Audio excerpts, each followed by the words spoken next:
देवभूमि में कोरोना की रफ्तार में आई कमी। 24 घंटे में आए 12 नए संक्रमित मामले। एक भी मरीज की मौत नहीं, 10 मरीज हुए ठीक। सक्रिय मामलों की संख्या घटकर 152 तक पहुंची।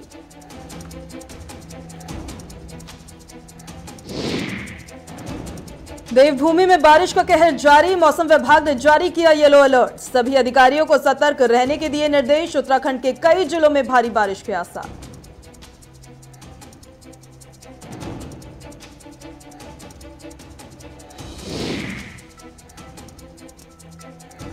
चारधाम यात्रा में ई पास बना मुसीबत। जगह जगह हो रही चेकिंग। लग रहे हैं कई घंटे। यात्रियों को परेशानियों का करना पड़ रहा है सामना।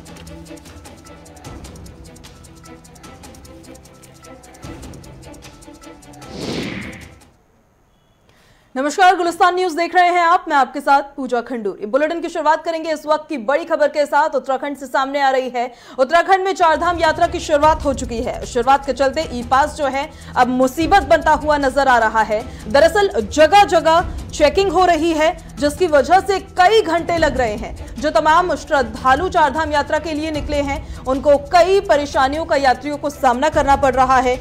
45 किलोमीटर के दायरे में 5 चेकिंग काउंटर जो है वो बनाए गए हैं। अब तक चारों धामों में आपको बता दें कि 36,881 यात्री जो हैं वो पहुंच चुके हैं।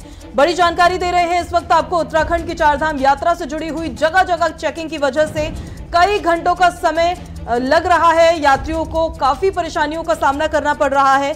एक तरह से देखा जाए तो ई पास जो है मुसीबत बनता हुआ नजर आ रहा है। अब तक चारों धामों में कुल मिलाकर 36,821 यात्री जो है वो पहुंचे हैं, लेकिन ई पास की वजह से काफी मुसीबतों का सामना लोगों को करना पड़ रहा है। जिस तरह से जगह जगह चेकिंग हो रही है, क्योंकि देखिए चारधाम यात्रा को मंजूरी भले ही सरकार ने दे दी हो, लेकिन कोविड कहीं गया नहीं है। तो कोविड प्रोटोकॉल का पालन करने के लिए और उन तमाम SOPs के तहत आगे काम करने के लिए चेकिंग लगातार जारी है। और ई पास जो है वो मुसीबत बनता हुआ अब नजर आ रहा है, ऐसी जानकारी मिल पा रही है।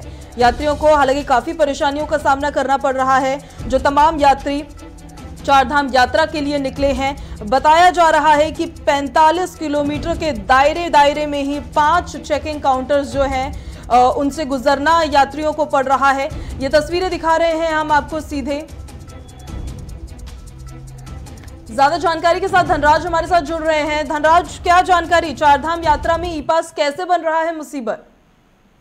जी पूजा, बिल्कुल आपको बता दें कि जिस तरीके से चारधाम यात्रा शुरू की गई है उत्तराखंड में, तो कहीं ना कहीं काफी यात्री उत्तराखंड आ रहे हैं। तो जिसकी सुविधा के लिए ई पास की प्रक्रिया भी सरकार ने शुरू की है, जिसमें ई पास बनाकर ही चारधाम यात्री जा सकते हैं। लेकिन कहीं ना कहीं ई पास एक तरीके से मुसीबत बनता हुआ नजर आ रहा है, क्योंकि जगह जगह पर जिस तरीके से चेकिंग हो रही है और ई पास बनाने के लिए काफी दिक्कतों का सामना यात्रियों को करना पड़ रहा है। क्योंकि जब पोर्टल पर ई पास बनाते हैं तो कहीं ना कहीं इतना वीक नेटवर्क हो जाता है कि ई पास नहीं बन पाते हैं, तो जिसके कारण यात्रियों को परेशानी का सामना करना पड़ रहा है। लेकिन वही जिस तरीके से देखा जाए कि 45 किलोमीटर के अंदर ही 5 काउंटर चेकिंग के बनाए गए हैं, जिसमें काफी दिक्कतों का सामना भी यात्रियों को करना पड़ रहा है। क्योंकि जब 5 जगह गाड़ियां रुकती हैं तो कहीं ना कहीं परेशानी जरूर होती है और जाम की स्थिति भी वहां पर बनती है पूजा। तो कहीं ना कहीं जिस तरीके से देखा जाए कि ई पास एक तरीके से मुसीबत बनता हुआ नजर आ रहा है। और साफ तौर पर कहीं ना कहीं सरकार की बात करें तो सरकार लगातार इस पर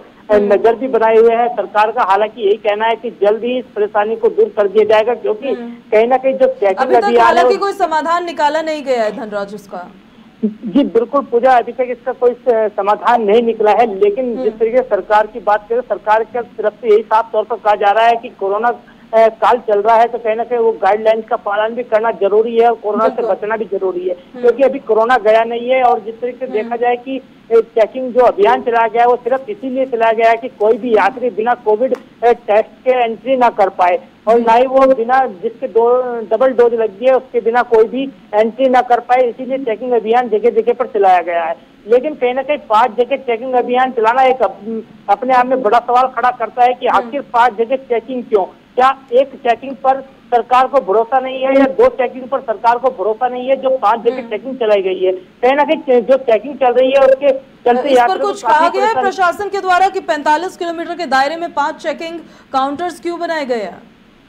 जी बिल्कुल पूजा, यदि प्रशासन की बात करें तो प्रशासन का यही कहना है कि जिस तरीके से कोविड गाइडलाइंस का पालन करना है और जगह जगह चेकिंग इसी वजह से की जा रही है कि कोई भी यात्री ऐसा ना हो कि बिना पास के वो एंट्री कर जाए, क्योंकि अभी हाल ही में देखने में आया था कि फर्जी ई पास के द्वारा भी यात्रियों ने एंट्री करने की कोशिश की थी। हालांकि उसको प्रशासन ने पकड़ लिया था और जिसके बाद ये पास काउंटर बढ़ाए गए हैं। तो कहीं ना कहीं जो सुरक्षा व्यवस्था है उसको बनाए रखने के लिए ये पास काउंटर चेकिंग के लिए लगाए गए हैं। चलिए ये भी ठीक है, लेकिन देखिए बताया जा रहा है 36,821 यात्री जो हैं वो वहां पहुंचे हैं। यात्रियों को काफी परेशानियों का सामना करना पड़ रहा है। यात्रियों की तरफ से क्या कुछ मांग की जा रही है, क्या कुछ कहा जा रहा है, आपने बात की उनसे? जी बिल्कुल पूजा, यदि यात्रियों की बात करें तो यात्रियों का साफ तौर पर कहना ही है कि जिस तरीके की दिक्कत यात्रियों को आ रही है कि 5 जगह चेकिंग का सामना करना पड़ रहा है, तो कहना चाहिए बड़ी दिक्कतों का सामना है, क्योंकि काफी समय चेकिंग करने में लग जाता है और वहां पर जान की स्थिति बनी रहती है। तो कहना चाहिए यात्रियों को बड़ी ही दिक्कतों का सामना होता है, जिससे यात्री सरकार से मांग भी कर रहे हैं कि 5 जगह चेकिंग ना करके कोई ऐसी व्यवस्था बनाई जाए कि यात्रियों को परेशानी का सामना न करना पड़े और सीधे वो अपनी 4 धाम यात्रा सुचारू रूप से कर सकें। जी पूजा, चलिए ठीक है, आप नजर बनाए रखिए धनराज, बहुत शुक्रिया आपका तमाम जानकारी के लिए। तो उत्तराखंड में 4 धाम यात्रा की शुरुआत तो हो गई, लेकिन ई पास जो है मुसीबत बनता हुआ नजर आ रहा है।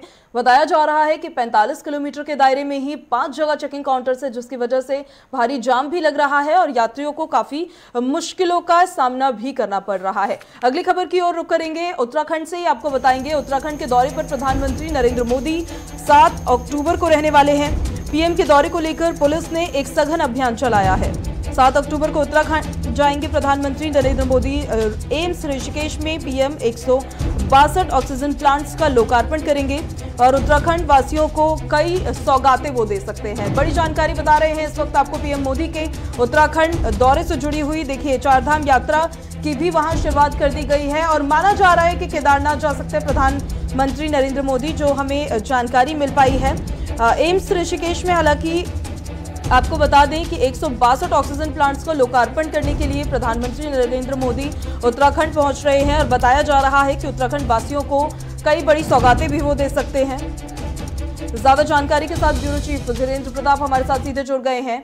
धीरेन्द्र, क्या जानकारी आपके पास पीएम मोदी के उत्तराखंड दौरे से जुड़ी?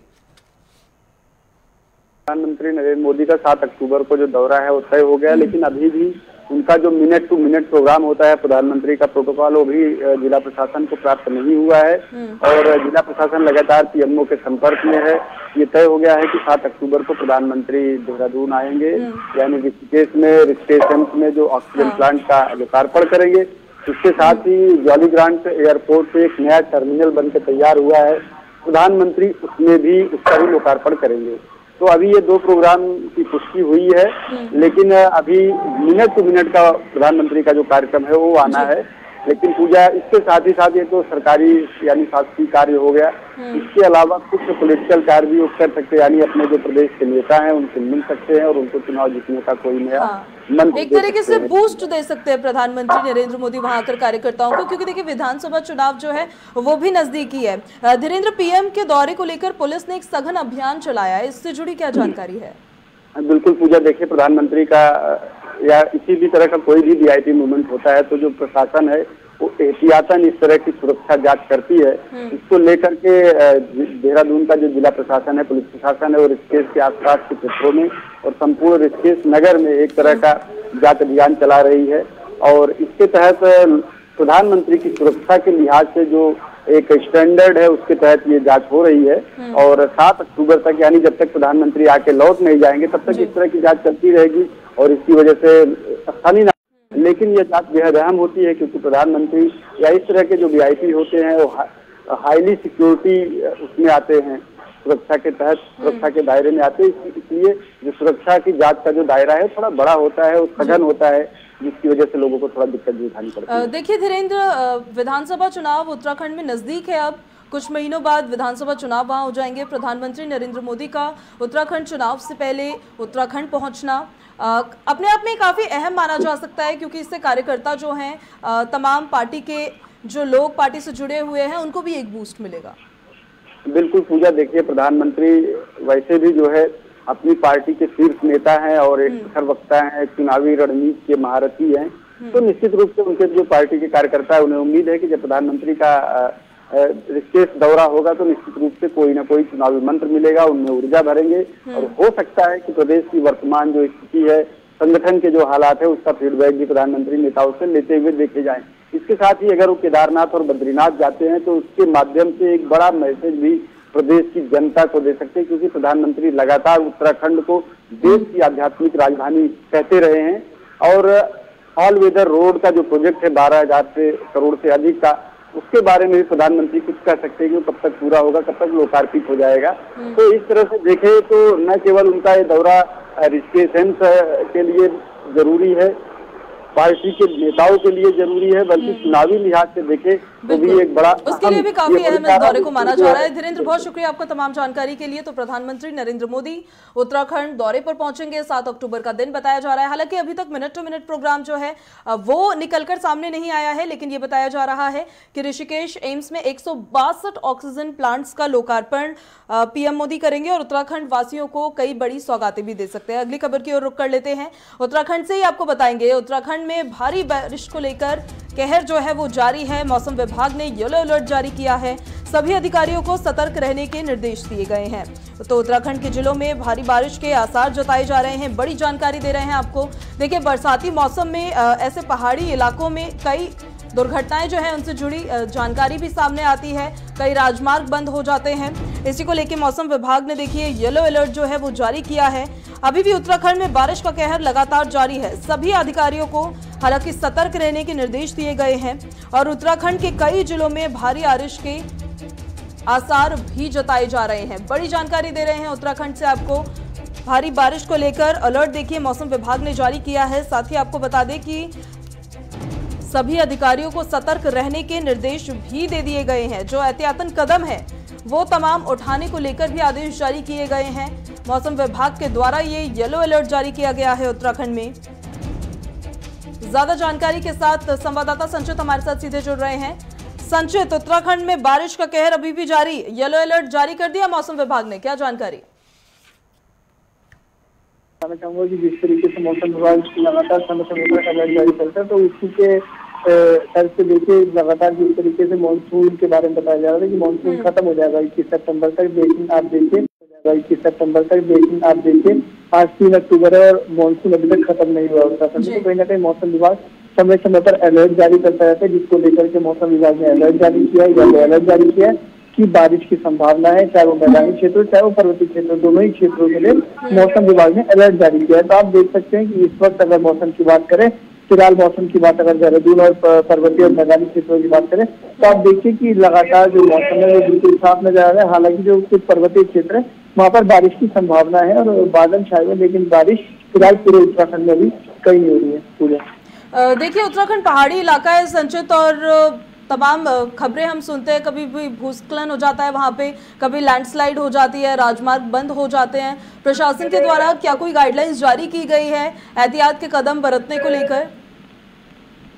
देखिए पूजा, आपको बताना चाहूंगा कि जिस तरीके से उत्तराखंड के भूगोल की बात करें तो उत्तराखंड का भूगोल ही कुछ इस तरीके का है कि यहाँ पर प्राकृतिक आपदाओं की अगर बात करें तो लगातार जिस तरीके से मौसम उत्तराखंड के अंदर खराब होता है तो तमाम तरीके की प्राकृतिक आपदाएं उत्तराखंड के अंदर आ जाती है। तो उसी के तर्ज पर भूस्खलन की अगर बात करें तो इस बार भूस्खलन थोड़ा ज्यादा हुआ है, जिससे हमारी बात मौसम वैज्ञानिक से बात हुई थी जो विक्रम सिंह है, उन्होंने हमें बताया कि लगातार जिस तरीके से ऑल वेदर रोड का काम चल रहा है, पहाड़ों के कटान का काम चल रहा है, तो उसके कारण इस साल जो भूस्खलन है वो ज्यादा हुआ है पूजा। साथ ही साथ मैं आपको बताना चाहूंगा कि आपने जिस तरीके से तमाम व्यवस्थाओं के बारे में पूछा, तो आप देखिए जिस तरीके से जो सरकारी मशीनरी सबकी जिम्मेवार होती है, तो सारी सरकारी मशीनरी तमाम तरीके की व्यवस्थाएं बनाने में समय समय पर लगी रहती है कि किसी तरीके की कोई हताहत। साथ ही साथ आप देखिए चारधाम यात्रा को लेकर के, अब चारधाम यात्रा शुरू हो गई है, तो कहीं ना कहीं उन्हीं मार्गों से होकर के चारधाम यात्रा में अपने धाम तक लोगों को पहुंचना होता है, उसको लेकर के भी तमाम तरीके की व्यवस्था हमें देखने को मिलती है। और साथ ही साथ आप देखिए जितनी भी सड़कें थी जो खराब हो चुकी थी, उनको भी व्यवस्था पूर्ण सुचारू कर दिया गया है। जो व्यवस्था चारधाम यात्रा की होनी चाहिए थी सड़कों को लेकर के, वो तमाम तरीके की व्यवस्थाएं धरातल पर नजर आती है। तो कहीं ना कहीं अगर बात प्रशासन की करें तो आप देखिए कि जिस तरीके से मौसम साफ हो रहा है, तो कहीं ना कहीं जो व्यवस्थाएं खराब हो गई थी, जो सड़कें खराब हो गई थी, उनकी मरम्मत का भी कार्य किया जा रहा है। और इस वक्त के हालात की बात करें तो उस वक्त के हालात उत्तराखंड के अंदर सामान्य नजर आ रहे हैं। चलिए ठीक है, बहुत शुक्रिया संचित तमाम जानकारी के लिए। तो उत्तराखंड से कोरोना से जुड़ी अपडेट आपको देते हैं। देवभूमि में कोरोना की रफ्तार में अब कमी आई है। बड़ी जानकारी, 24 घंटे में 22 नए संक्रमित मिले हैं एक भी मरीज की हालांकि मौत नहीं, 10 मरीज ठीक होकर घर लौटे हैं। सक्रिय मामलों की संख्या घटकर 152 तक पहुंच गई है।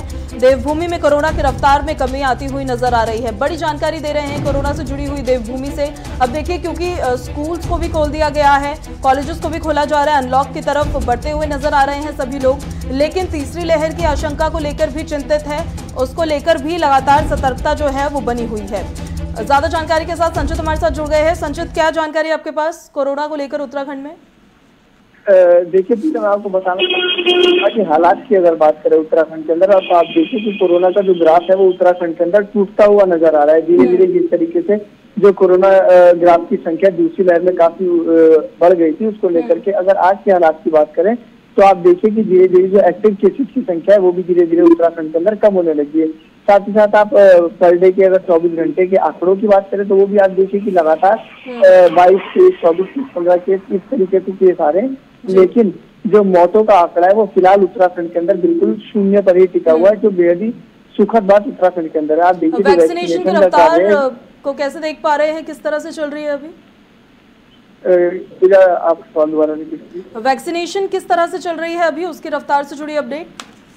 जी देखिए, फिर मैं आपको बताना चाहूंगा कि जो वैक्सीनेशन का कार्य है वो काफी तेजी से उत्तराखंड के अंदर चल रहा है। देखिए, जिस तरीके से जो सरकार का लक्ष्य था, सरकार ने लक्ष्य रखा था कि जो उत्तराखंड में जो फर्स्ट डोज की वैक्सीन है उसको सितंबर माह तक पूरा कर दिया जाएगा, और जो सेकंड डोज की वैक्सीन के साथ पूरे उत्तराखंड को फुल्ली वैक्सीनेटेड दिसंबर तक कर दिया जाएगा। तो कहीं ना कहीं जो फर्स्ट डोज की वैक्सीन की बात करें तो उत्तराखंड सरकार ने अपना लक्ष्य पूरा कर लिया, और जो सेकंड डोज की वैक्सीन है उसके लिए भी सरकार नवंबर तक पूरा करने की बात कर रही है। जो लक्ष्य दिसंबर तक रखा गया था उसमें 1 महीने की कमी आ गई है। तो आप इससे अंदाजा लगा सकते हैं कि वैक्सीनेशन का कार्य उत्तराखंड के अंदर कितनी तेजी से चल रहा है। कहीं ना कहीं जो मैं आपको बताना चाहूंगा कि जो मुख्यमंत्री है पुष्कर सिंह धामी, उन्होंने अनऑफिशियली भी ये अनाउंस किया है कि कई जिले उत्तराखंड के अंदर ऐसे हैं जिनको फुल्ली वैक्सीनेट कर दिया गया है। तो आप अंदाजा लगाइए सोनिका कि उत्तराखंड में कोरोना को लेकर के जो उत्तराखंड सरकार है वो कितनी गंभीर है, और तमाम तरीके की व्यवस्था है वो धरातल पर नजर आती है, चाहे वो आइसोलेशन सेंटर्स को लेकर के हो, चाहे वो। चलिए ठीक है, बहुत शुक्रिया संचित आपका तमाम जानकारी के लिए। अगली खबर की ओर अब रुक करेंगे। आपको बताएंगे रुड़की से अगली खबर सामने आ रही है,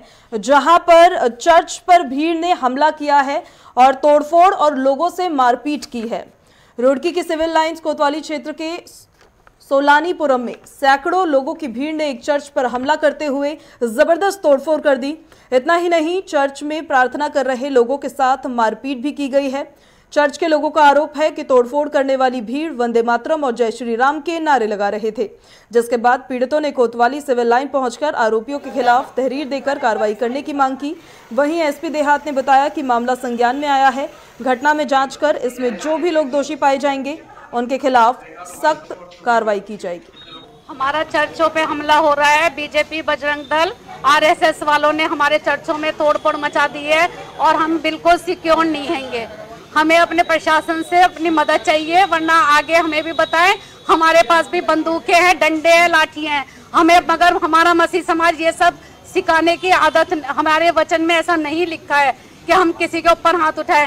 इसलिए हम चाहते हैं हमें न्याय दिलाए, प्रशासन हमें न्याय दिलाए। बस हम तहसील दिया, अभी हमने रिपोर्ट दे दी है, और आगे हमें प्रशासन बताए कि हम आगे संडे में हम सिक्योर हैं कि नहीं है। अगर नहीं है तो आप लोग हमारे लिए सोचें, क्योंकि वरना हम भी फिर यही है, कत्लेआम होगा, हम भी जैसे।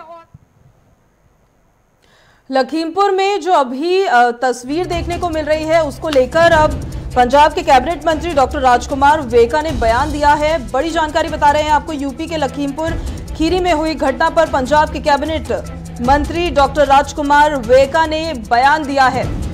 लखीमपुर में किसानों और बीजेपी कार्यकर्ताओं के बीच का जो ये मामला है अब तूल पकड़ता जा रहा है, जिसको लेकर सियासत भी देखिए शुरू हो गई है।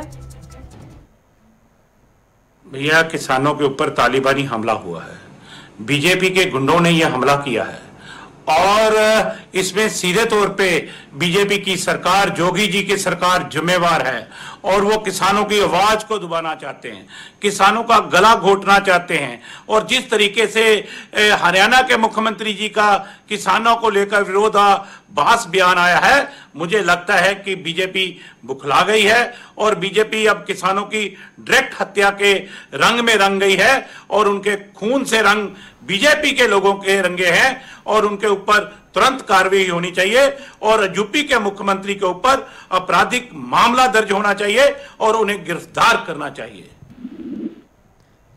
तो पंजाब के कैबिनेट मंत्री डॉक्टर राजकुमार वेका ने ये बयान दिया है जिसमें उन्होंने साफ तौर पर बीजेपी पर आरोप लगाया है कि उन्होंने किसानों के साथ ये सुलूक किया है। ज्यादा जानकारी के साथ रीजनल हेड नवदीप छावड़ा हमारे साथ सीधे जुड़ गए हैं। नवदीप की ओर रुख कर लेते हैं। नवदीप, लखीमपुर खीरी में ये जो घटना हुई किसानों और बीजेपी कार्यकर्ताओं के दरमियान, ये मामला अब काफी तूल पकड़ता जा रहा है, सियासत भी अब शुरू हो गई है इस पे। देखिए, जाहिर सी बात है कि जब भी किसी राज्य के अंदर ऐसी घटना होती है और खासतौर सड़कों की किसानों का मुद्दा आजकल सभी राज्यों के अंदर काफी ज्यादा हुआ है। इसी वजह से कोई भी पार्टी या फिर कोई भी नेता उसके लिए मौका नहीं छोड़ना चाहता, क्योंकि लखीमपुर खीरी के अंदर जो कुछ कल हुआ उसको लेकर योगी सरकार लगातार सवालों के घेरे में है और लगातार चाहे केशव प्रसाद मौर्य हो चाहे वहाँ के केंद्रीय गृह राज्य मंत्री हो, उनका लगातार इस्तीफे की मांग की जा रही है। तो आप देखिए, सुबह 5:30 बजे इस्तीफे से प्रियंका गांधी वाड्रा और तमाम कांग्रेसी नेताओं को रोका गया, हिरासत के अंदर लिया गया।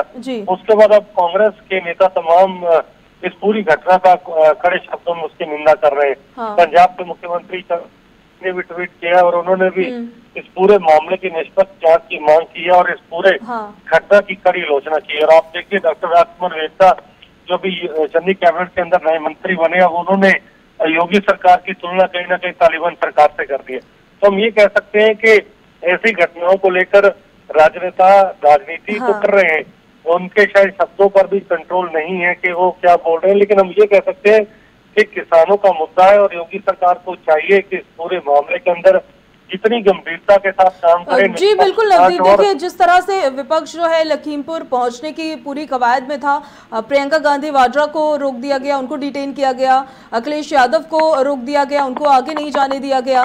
फिर उसके बाद अगर हम बात करेंगे शिवपाल सिंह यादव की, तो उनको उन्हीं के घर में हाउस अरेस्ट कर दिया गया है। देखिए, एक चीज तो ये भी है, शायद मुझे लगता है कि जितने भी दिग्गज नेता है उनको भी अपनी ड्यूटी समझनी चाहिए कि ऐसे माहौल में जहाँ पर हिंसा का माहौल है, किसान और पंजाब से भी कोई पहुंच रहा है क्या लखीमपुर? ऐसी कोई अपडेट? जी, अपना सवाल दोहराइएगा। नवदीप, मैं ये जानना चाह रही थी कि जिस तरह से ये तमाम विपक्षी नेता जो है लखीमपुर पहुंच रहे हैं, पंजाब से भी कोई पहुंच रहा है वहाँ? देखिए, पंजाब के जो डिप्टी सीएम हैं और पंजाब के जो गृह मंत्री हैं सुखजिंदर सिंह रंधावा, उनका कार्यक्रम था कि वो 4 तारीख को लखीमपुर खीरी जाएंगे, उन्होंने ऐलान किया था।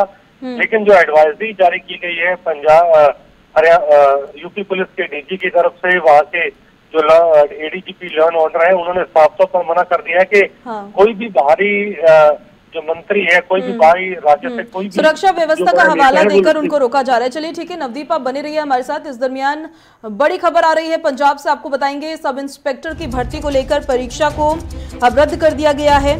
पंजाब पुलिस ने रद्द किया है सब इंस्पेक्टर भर्ती परीक्षा को, जल्द घोषित होगी अब परीक्षा की नई तारीख और परीक्षा प्रक्रिया की निष्पक्षता को कायम रखने के लिए ये फैसला लिया गया है, ऐसी जानकारी मिल पा रही है। परीक्षाओं में धोखाधड़ी के बाद सीएम चरणजीत सिंह चन्नी ने ये निर्देश दिए थे। बड़ी जानकारी बता रहे हैं इस वक्त आपको, पंजाब पुलिस ने सब इंस्पेक्टर की भर्ती को एक तरीके से इस परीक्षा को रद्द कर दिया है। नई तारीख का ऐलान भी देखिए अब होगा। नवदीप हमारे साथ लगातार बने हुए। नवदीप, पंजाब पुलिस ने सब इंस्पेक्टर की परीक्षा भर्ती को अब रद्द कर दिया है, कब तक हो सकता है नई तारीख का ऐलान? देखिए, बिल्कुल अगस्त महीने के दौरान अलग अलग चरण के अंदर ये परीक्षाएं ली गई थी, लेकिन लगातार शिकायतें मिल रही थी कि पेपर को लीक किया गया है, नकल हुई है और कई जगह पर धोखाधड़ी के मामले भी सामने आए थे कि एसआई को नियुक्ति के बदले लाखों रुपए लोग जो है वो ऐंठ रहे थे मंत्रियों के नाम पर, अलग अलग लोगों के नाम पर। तो इस पूरे मामले की जांच जो है वो एडीजीपी लॉ एंड ऑर्डर जो पंजाब के हैं उनको सौंपी गई थी और 25 सितंबर को इसकी पूर्ण जो रिपोर्ट थी वो पंजाब सरकार और पंजाब के डीजीपी को सौंप दी गई थी, जिसके बाद लगातार ये क्या थे कि क्या भर्ती प्रक्रिया परीक्षा रद्द की जाएगी या उसके आगे जांच जो है वो लगातार की जाएगी। लेकिन पंजाब सरकार ने कल देर शाम को जो मुख्यमंत्री चरणजीत सिंह चन्नी है उन्होंने इस पूरी परीक्षा को रद्द कर दिया, क्योंकि मैं आपको बताना चाहूंगा पूजा के पंजाब के मुख्यमंत्री का मानना है कि किसी भी विभाग के अंदर, चाहे वो कोई कामकाज हो, कोई नियुक्ति प्रक्रिया हो, उसमें भ्रष्टाचार की शिकायतें नहीं होनी चाहिए। चलिए ठीक है नवदीप, बहुत शुक्रिया आपका तमाम जानकारी के लिए। तो फिलहाल खबरों में मेरे साथ अभी बस इतना ही। बाकी तमाम खबरों से जुड़े रहने के लिए आप देखते रहिए गुलिस्तान न्यूज। नमस्कार।